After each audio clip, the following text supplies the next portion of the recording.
আসসালামু আলাইকুম রহমতুল্লাহ। তো আমি আজকে যে ভিডিওটা করবো, আসলে ভিডিওর মূল উদ্দেশ্য হচ্ছে একটা মুরব্বীদের পূর্বকালীন চিন্তা ধারণা একদম বদলে দিব, পরিবর্তন করে দিব।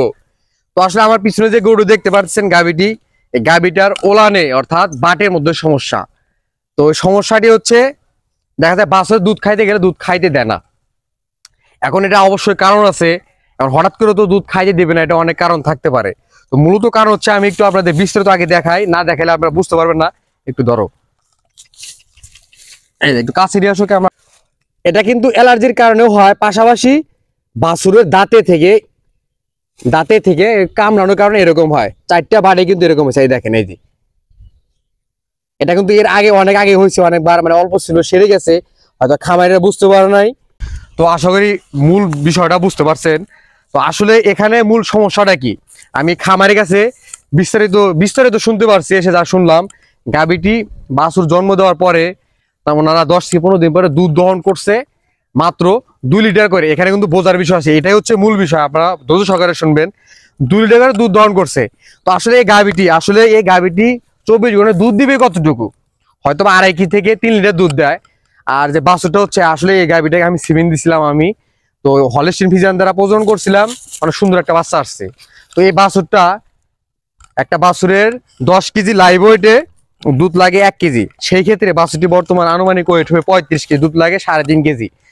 সেই অনুপাতে ওনারা একটা গাভী দুধ দেয়, এরা 2.5 থেকে 3 কেজি, ওনারা 2 লিটার দুধ দহন করে নিচ্ছে। তো দেখা গেছে বাছুরে কিন্তু তাহলে দুধ পাইলো মাত্র 1/2 লিটার বা 1 কেজি 24 ঘন্টায়। যেখানে ওর দুধ পাওয়ার প্রয়োজন ছিল 3 লিটার, সেখানে দুধ পাই দিচ্ছে 1 লিটার। তাহলে দেখেন 2 গুণ কম, তাহলে কেমন, অর্ধেক হলে তাও মেনে নেওয়া যায়। যার কারণে বাছুর যখন দুধ না পায়, একটা গাভীর কাছে বা মার কাছে দুধ খেতে যায়, যখন দেখা যাবে দুধ থাকবে না, সে তো অটোমেটিক সরে যাবেই, গাভীর দুধ আর থাকতে চাবে না, কারণ ওর দুধ নাই।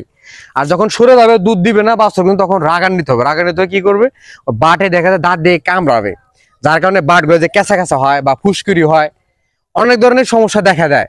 তো আমরা খামারে কিন্তু বুঝতে পারি না, আমরা অনেকে চিন্তা ধারণা করি।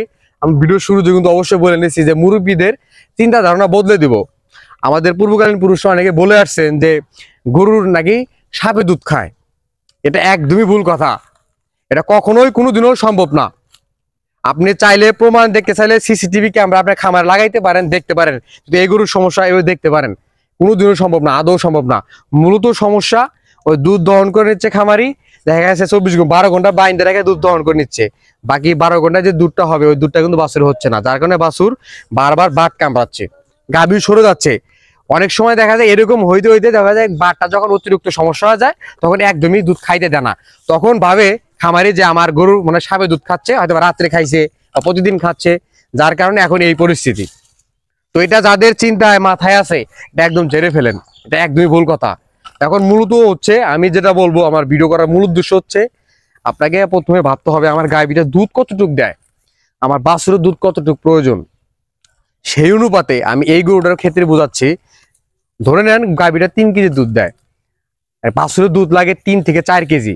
সেই ক্ষেত্রে যদি আপনি 2 কেজি 2.5 কেজি সেকে নেন, থাকে 1 কেজি, তাহলে বাছুরের দুধ হচ্ছে না। আপনাকে অবশ্যই বডি ওয়েট নির্ণয় করে একটা বাছুরের 10 কেজি লাইভ ওয়েট অনুযায়ী 1 কেজি দুধ দিতে হবে, সেই অনুপাতে 24 ঘন্টায় ও যেন পুরো দুধটা পায়। এইভাবে আপনি বাছুরের দুধ দিবেন, কখনোই এই বাটের ওলানের সমস্যা হবে না। এটা 99% মানুষের ভুল ধারণা যে সাপে দুধ খায়, এটা কখনোই এটা ভাববেন না। অবশ্য যদি না বোঝেন, পল্লী চিকিৎসক বা ভেটেরিনারি সার্জন হলো দ্বারা আপনারা পরামর্শ নেবেন। আশা করি আপনারা বুঝতে পারছেন। তো আমরা এখন এই গাভীটার চিকিৎসা দিব, এটা কিছু না, এটা 2-3 দিন গেলেই ঠিক হয়ে যাবে। যখন দেখা যাবে এরকম হয়, আপনারা প্রাথমিক একটা ঘরোয়া চিকিৎসা দিবেন। চিকিৎসাটা হচ্ছে 1 কোষ রসুন আর 1 কোষ সরিষার তেল যেটা গরম করে বাড়ির মধ্যে রাত্রে লাগাই দিবেন, 3 দিন লাগাই দিবেন। এটা হচ্ছে ঘরোয়া চিকিৎসা, আমি বলে দিলাম, এটা দিলেই ওখান থেকে শেষ। তো পাশাপাশি যেহেতু এটা অতিরিক্ত সমস্যা হয়ে গেছে, ব্যথা অনুভব হচ্ছে, যেহেতু বাছুর খাইতে দিচ্ছে না একদম, তো আমরা এখন ব্যথানাশক ইউজ করবো, অ্যালার্জি নাশক যা যা দেওয়া লাগে আমরা দেবো। তো আমি মোহাম্মদ শাহ আলম, ইআই কর্মী, সানিয়াজান, হাতিবান্ধা, লালমনিরহাট। আজকে ভিডিও এই পর্যন্তই। আল্লাহ হাফেজ।